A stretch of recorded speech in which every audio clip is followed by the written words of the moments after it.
1942 साली मंडळाची स्थापना झाली, अग्रवालांनी केली आहे.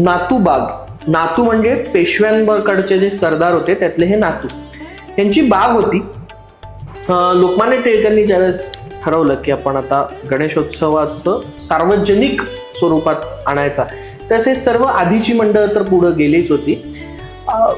बाकीच्या मंडळांनी ते बघून काम करायला सुरुवात केली. बर. नातूबाग जेव्हा आपण नाव उच्चारतो तेव्हा नातूबागेचं काय गोष्ट आपल्याला प्रथम दिसते ती म्हणजे त्यांचा लाइटिंगचा देखावा. आजही पुण्यामध्ये पुणेकरांसाठी काही गोष्टी ठरलेल्या आहेत कुठले देखावे बघायचे. जसं की हत्ती गणपती आपल्याला माहितीये की तो हत्तीवर बसून त्या वाघाला मारणारा तो गणपती आहे.